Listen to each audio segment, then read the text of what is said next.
Burnett, out front tonight, the breaking news, the White House declaring war over impeachment, putting the nation on the brink of a constitutional crisis. In this angry 8-page letter from Trump's White House counsel, the president says he will not cooperate with the impeachment investigation, accusing Nancy Pelosi of conducting proceedings in secret and violating Trump's right to due process. So much for the president saying this about Democrats' demands about Ukraine. Will you cooperate with those subpoenas? Well, I always cooperate.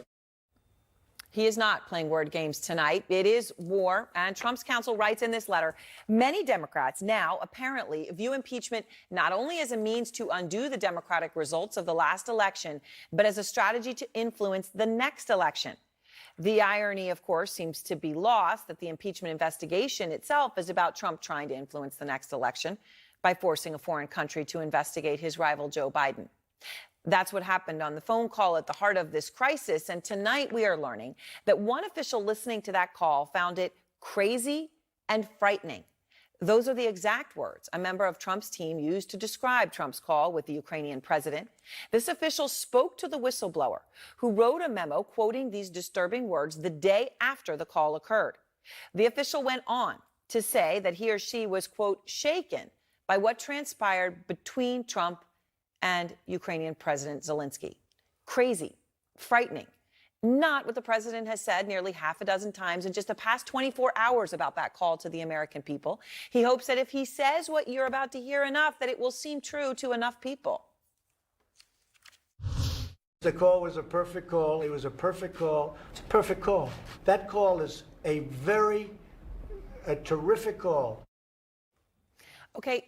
There's one thing I want to say here, which is perhaps for Trump, this is actually true, because after all, the president of Ukraine told him he stayed at his hotel, that Trump was a great teacher, that Trump's plane was better than his. And of course, when the Ukraine president brought up desperately needed military aid, Trump said he needed a favor, that investigation into Joe Biden. So maybe it was a terrific call to him, but to so many others on that call, it was far, far from perfect. Not just the official who says it was crazy and frightening. There were others. According to 3 sources, soon after the call ended, multiple aides talked about whether they should report the call. And at least one National Security Council official alerted the White House national security lawyers about what Trump said. So those lawyers then moved the call transcript to the highly classified server to prevent people from seeing it. A lot to get to tonight. I want to start with Caitlin Collins out front outside the White House. Caitlin, the White House tonight, this is it. This is no games, no nuance. This is it. 8 pages, no cooperation unless. Yeah, Aaron, White House officials have been frustrated for days after Pelosi launched that impeachment inquiry, arguing they didn't think it was legitimate. And now you're seeing that argument behind the scenes that we've been hearing come to life in this scorching letter that they sent up to Capitol Hill today, saying that they are not going to cooperate with this because they said it was constitutionally invalid. They believe that it violates precedent and the president's due process rights. And they're basically telling them flat out, we're not going to give you any of these documents that you've been requesting. And we're also not going to provide you with any testimony from any of these officials that you've been asking to speak with either. This is essentially them telling them they are not going to cooperate. They are basically going to war with Democrats over this impeachment inquiry. But what's interesting here and what to watch for going forward is during a briefing call with reporters after this letter was sent to Capitol Hill, a senior administration official was asked, well, what are you going to do if the House does take up this impeachment inquiry vote that we've been hearing behind the scenes officials want them to take so they say this can be a legitimate probe? That official said they weren't going to entertain hypothetical various situations, weren't going to get into that yet. So basically, they are not saying, yes, we're going to cooperate if the House does take an impeachment inquiry vote and it does prove successful. So that's going to be something to watch going forward, that even if Democrats do take that measure, it still doesn't sound like the White House is going to cooperate, at least not willingly here, Aaron. All right. Thank you very much, Caitlin. And an important point, right? They're not saying vote and we'll give you everything. They're saying vote, and that's all they're saying. Out front now, Democratic Congressman Tom Malinowski of New Jersey, member of the Foreign Affairs Committee, former Assistant Secretary of State under President Obama when the prosecutor at the center of the Biden accusations was fired. And I know you and I have talked about that and how you say everybody wanted it done and told Joe Biden to be the messenger. Congressman, I want to first get your reaction tonight to the White House's letter to the House Speaker Nancy Pelosi and the chairman of your committee, Eliot Engel. They call the impeachment investigation in this letter invalid and unconstitutional. Your response, sir? I I guess they haven't read the Constitution, because impeachment is right there. It is a power of the House of Representatives.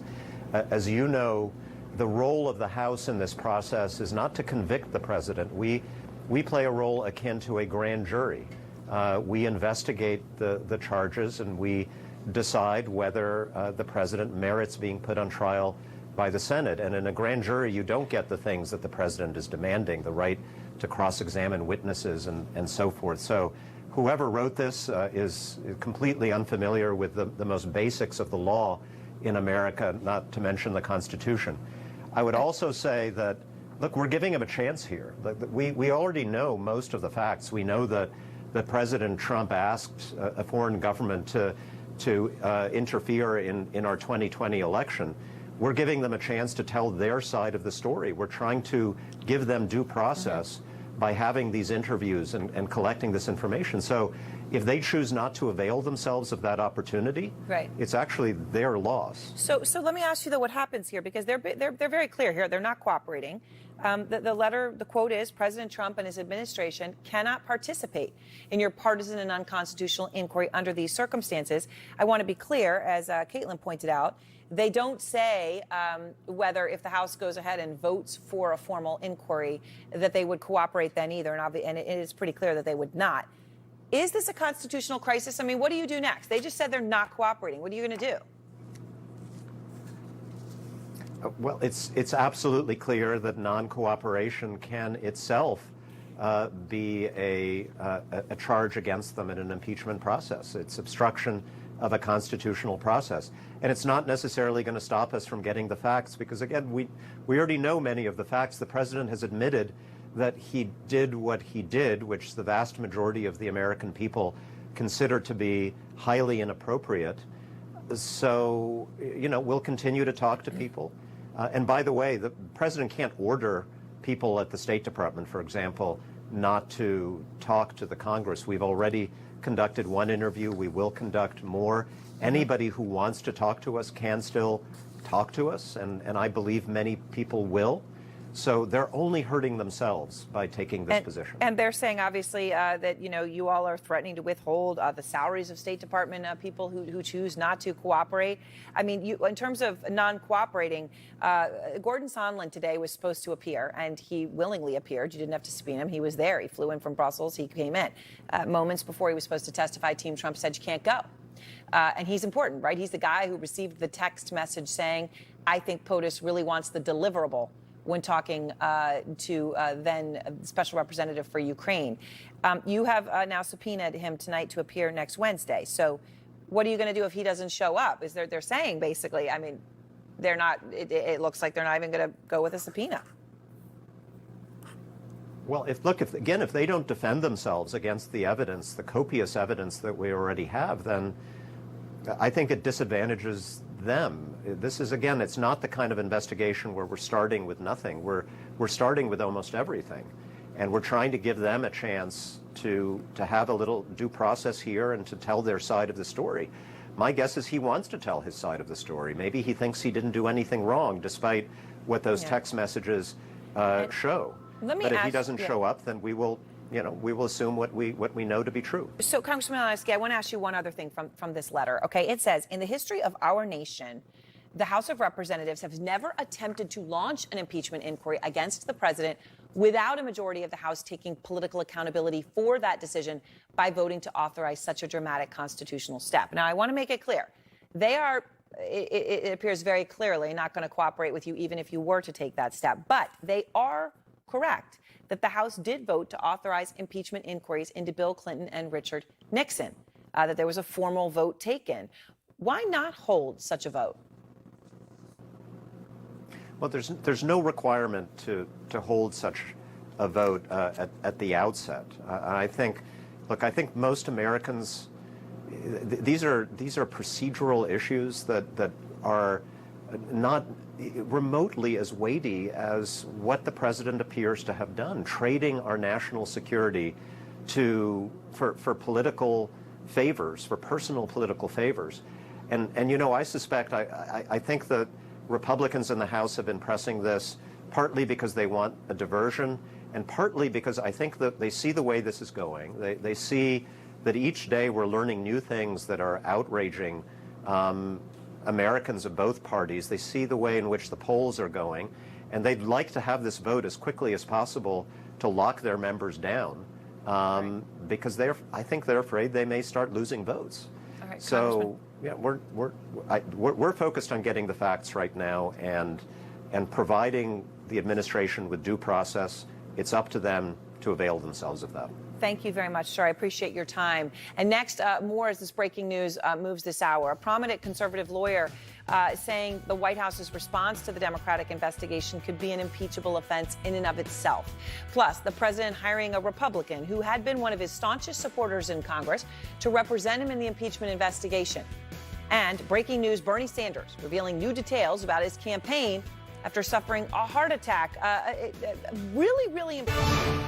Breaking news, House Democrats slamming the White House over its letter claiming it's conducting an illegitimate impeachment inquiry because a formal vote has not been held. But Intelligence Committee Chairman Adam Schiff, he just responded to the 8-page letter on tweet, quote, the White House says there's nothing wrong with pressuring a foreign government to intervene in a U.S. election. They say they will not cooperate with an impeachment inquiry unless it's on their terms. They mean the president is above the law. The Constitution says otherwise.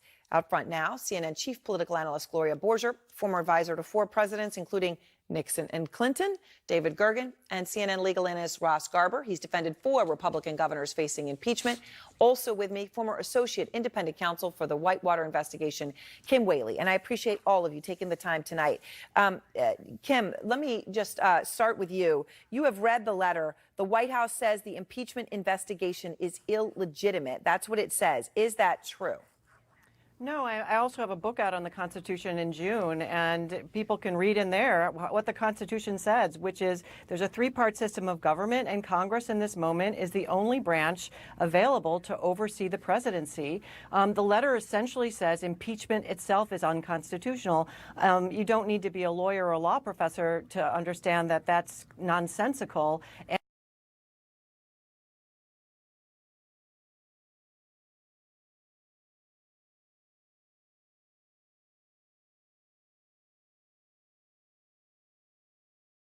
This position is really moves towards an imperial presidency, and that's exactly what the founders were rejecting in King George III. So, Ross, in light of what Kim just said, Kellyanne Conway's husband, and, you have to say that is who he is, George Conway, an incredibly respected constitutional lawyer on his own, tweeted about the letter, quote, it is hard to count the number of ways that this letter is constitutionally and legally garbage. This letter in and of itself is an impeachable offense. What's your reaction to that and to the letter? It's a couple things. Yeah. I mean, this letter was not so much a legal letter, I think, as a public relations and political effort. And I think specifically it probably was there to appeal to the president's base. This was an effort to tell the president's supporters, hey, look, we don't like this process. We think it's totally unfair. And here's why we're not going to participate in it, because it's an effort to undo the last election and interfere in the next election. I think that's mostly what it is. There is a kernel of something there in the letter that potentially actually is something that appeals to persuadable voters, and that's the piece about fairness. And in the letter, they are actually right that previous impeachment efforts, both Nixon and Clinton, involved processes where the president's lawyers got to actually be at the hearings, participate in the hearings, cross-examine witnesses, call witnesses. I think that's the one piece that actually does potentially appeal to the common person who says, hey, wait a minute, why not do it the same way here? And Gloria, that's a good point, right? And the letter notes rightly that there was a vote on an impeachment inquiry in both the cases of Nixon and Clinton. Basically, though, what that allows is the minority power party the power to issue their own subpoenas. So in this case, that would appear to be the big stumbling block for Democrats. I mean, if that happened, Republicans would then subpoena who? Hunter Biden? Joe Biden? I mean, it would be a circus. Everyone, and it would go on forever. But I do agree that it is a PR point that could become a problem for the Democrats, because the American public wants this to be fair, and the polls are showing that there is more interest in an impeachment inquiry. And so I think that they're you know, they may have to find some accommodation to Republicans if they hold these hearings. But obviously, Nancy Pelosi doesn't want to hand over power to the Republicans because she wants to be able to control this. She wants to be able to keep it as short as she possibly can and get it done before the new year. So, David, what is the significance to you of this letter, this total defiance, in an impeachment inquiry? When we say, the White House is declaring war or a possible constitutional crisis, is that fair? Yes, absolutely. Let me go to a smaller point than the bigger point. The smaller point is I agree with this argument about fairness. I think the Democrats have left themselves vulnerable by not sticking with the traditions of the past. And that is that even though it's not required by the Constitution, in previous impeachments, the House has held a vote in order to start the proceedings and is needed and look toward having a majority to do that. I think not doing that was a mistake. In the Nixon impeachment, Peter Rodino was head of the House Judiciary Committee. He was the lead player. What did he do? He wanted to make it bipartisan, and he went out and found a very, very respected registered Republican, John Doerr, who came in with Eisenhower, was there for civil rights under Kennedy, to be the general counsel. One staff, not two staffs, one staff headed up by John Doerr. He brought in as a Democrat to be his deputy, hired over 100 people, but the whole thing was conducted with an eye toward bipartisanship and trying to keep the country together over this, not turning it into a partisan brawl. And I think the bigger point is we are now in the midst of a partisan brawl. It could lead to a constitutional crisis if the courts weigh in and tell the White House, you've got to hand over the documents, you've got to allow the witnesses, and the White House refuses. That would be a true constitutional crisis. We're close to that, but right now it's a big brawl. So, Kim, how close to that are we? I mean, you have the letter, and you don't have a vote. Even if you get a vote, and that's a big if, right? I'm not even saying. I'm just saying the letter is pretty clear. They're not going to cooperate even then. You have a subpoena now issued to Gordon Sondland, who was supposed to appear today, and he actually was there. He had flown in from Brussels to testify. The White House pulled him out. He's now got a subpoena to appear next week. So what happens when they defy one of these specific subpoenas, Kim? Well, the House could move to compel in a court, in a civil action. They could use their inherent power to call the sergeant of arms to actually take custody of the witness. That's not going to happen, obviously. That's kind of an old tradition. Or number three, what typically happens is you go to the Attorney General of the United States to actually take up that as a contempt of Congress action. But of course, Attorney General Bill Barr is not going to do that. So I think on a lot of fronts, we are in, because of this black and white sort of, dog-eat-dog fight that we're in politically, this is probably a constitutional crisis, at least in the making. We're in a moment where the Democrats either have to invoke the courts or go around the process and talk to people that are independent and not controlled by the president, and impeach based on incomplete information. Can I just say one more thing, Aaron, about this letter, which was sort of striking to me, and I've read it, and I may be wrong, but it seems to me that their defense of the president's actions are included in one paragraph in this 8-page letter, and they call it a completely appropriate call. Yes. But this is a letter that's about process and about Democrats and about them trying to steal the election. It's such a political document, and no real defense of what the president actually did, aside from saying, well, everybody knows it was okay. Right, Ross, and is that an issue? What do you read into that? It is a process and procedure document, and just to address one thing my friend Kim noted, I don't think we're anything close to a constitutional crisis here. I think this is exactly the process that the framers had in mind, believe it or not. You've got a tension between the executive branch and Congress that was built into the Constitution, and virtually every president since Washington has had kind of dust-ups with Congress over information. And that's what's going on here. I think the way this is going to play out is, the White House has sort of laid down their gauntlet. Congress, the House is now going to come Yeah, is now going to issue some more demands. It's going to issue a subpoena, and it's going to have to decide what to do with that subpoena, and that's going to be a potentially perilous thing for the House, because the right move is probably to file an action in court to try to enforce the subpoena. That's what's been done in the past. All right, all of you stay with me, and perhaps this is a time to read the Constitution, right? Kim's new book, by the way, How to Read the Constitution and Why, is out now. They're all going to be back in just a moment because we have more breaking news. We now know who the president is tapping to help represent him in the impeachment investigation. Former Congressman Trey Gowdy. Looks like perhaps a war room is in the offing. Keep in mind, Trey Gowdy is the guy who once said it was wrong to withhold information from Congress, no matter who's in charge. Plus, one of Trump's staunchest supporters with a warning to the president tonight.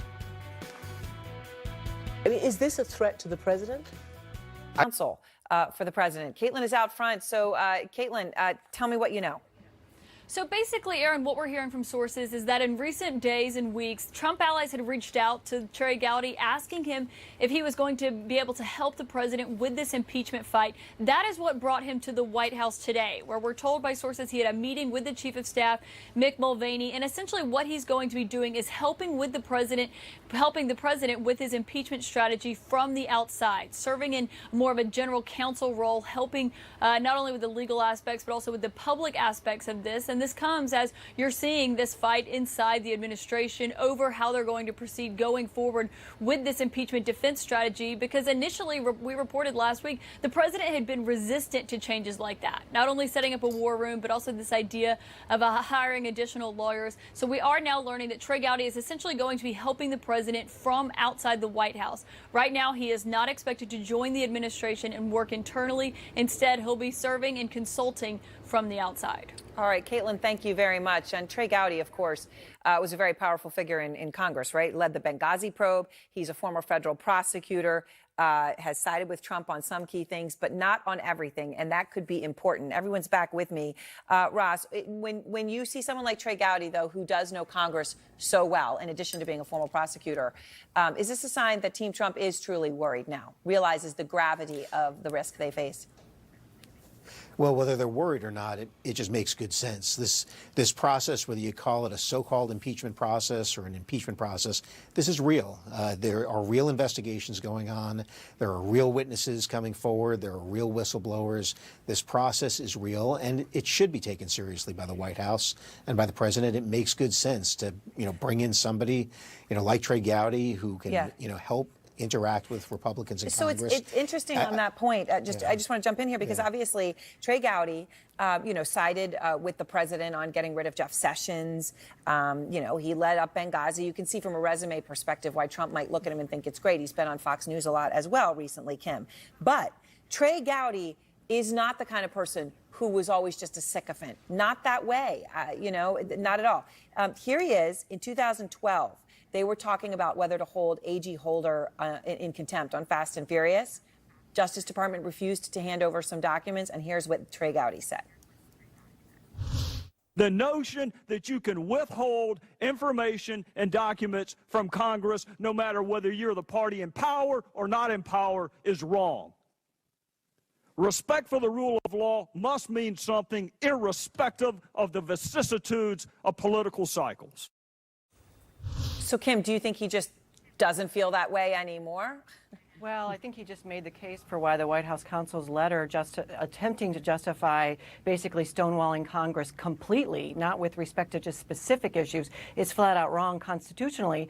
It'll be interesting to see if he ends up the Rudy Giuliani of the Ukraine situation. That is, most lawyers in practice would be defending or attempting to defend this on the merits, that is, on the facts. And as Gloria mentioned, we don't see that in the letter. And given the kind of evidence that is already out there out of the president's own mouth, that's very difficult. So he could be coming on board to act as the spin person that's going to put out the message that this entire thing is unconstitutional, even though it's in the Constitution, given how things work with Mr. Trump and the loyalty he expects, the messaging he expects, consistent with devotion to him and fidelity to him versus the rule of law and the Constitution. I don't expect Mr. Gowdy to function as a traditional lawyer lawyer might. I mean, David Gergen, it's fascinating, though. I mean, Trey Gowdy, no doubt, remember saying that. He certainly knows the media would find it. Maybe we found it, a few minutes earlier than he expected. But it's pretty hard to say that respect for the rule of law must mean something, irrespective of the vicissitudes of political cycles.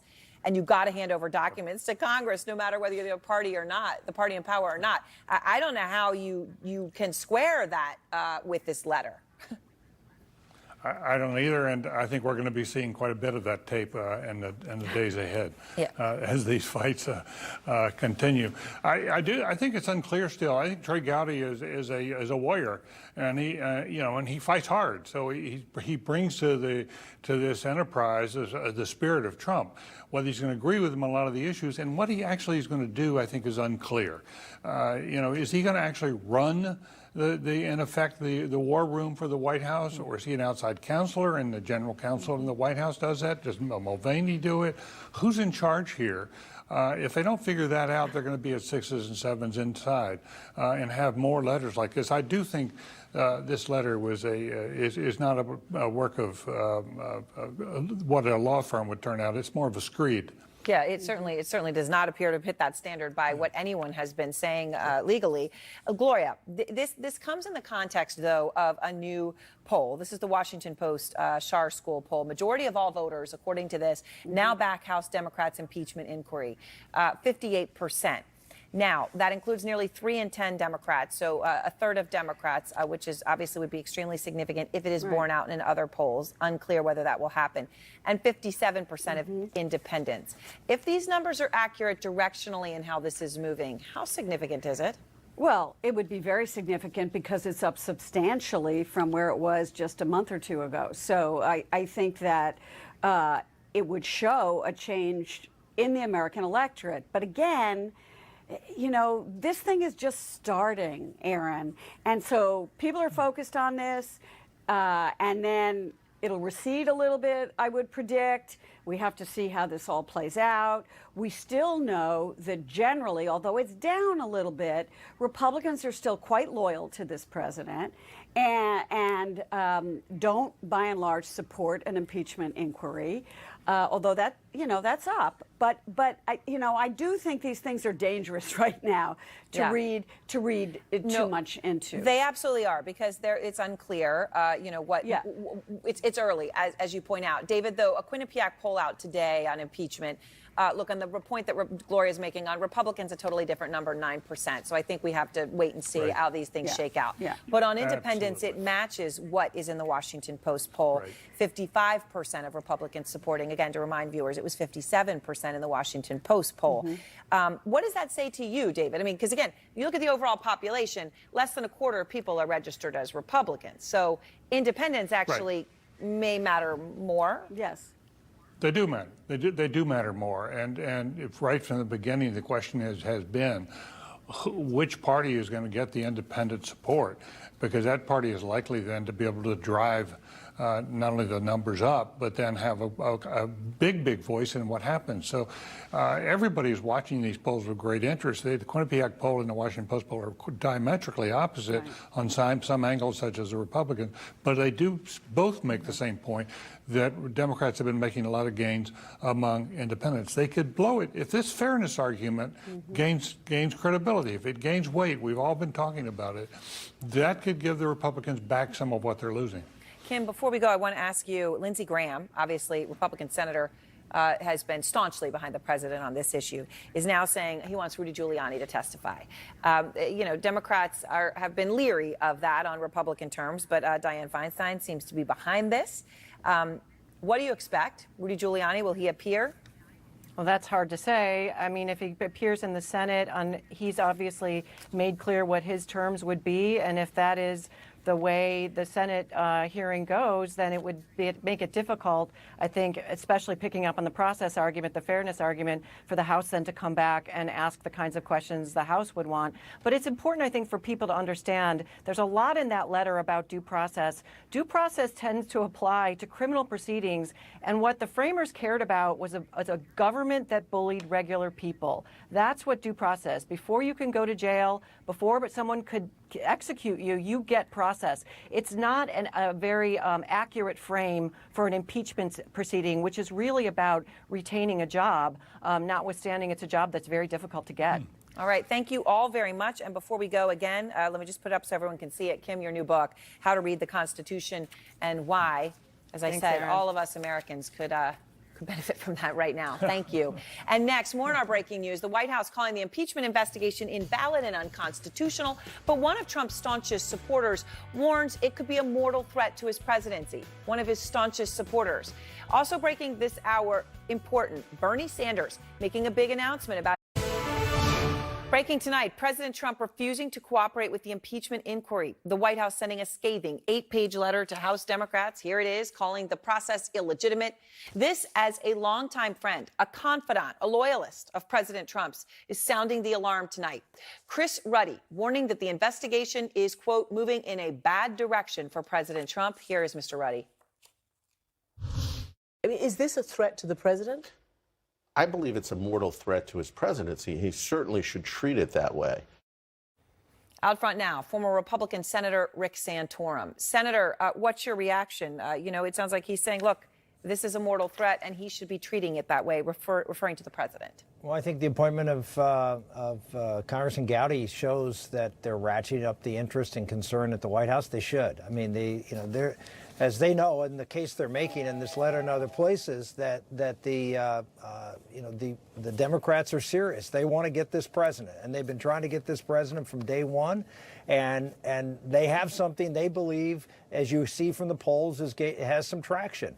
And so they're going to continue to go after him, and they won't stop at just this. They're going to continue to dig and dig and dig and find anything they can to try to pile together a bunch of charges to try to create this impression that he's okay. On a couple points, though, I want to ask you. Look, as you're well aware, Senator. There are senators in your party who have said very clearly that what the president did on that phone call is wrong, and that they don't need any other information. That, of course, they want more information, blah, blah, blah. But what was wrong in the transcript that all Americans saw, they say it's wrong. Mitt Romney, Rob Portman, Ben Sasse. Susan Collins actually came out and said what the president publicly said the other day about asking China to investigate the Bidens was absolutely inappropriate. So those are significant, thoughtful people. You know that. You respect all of them.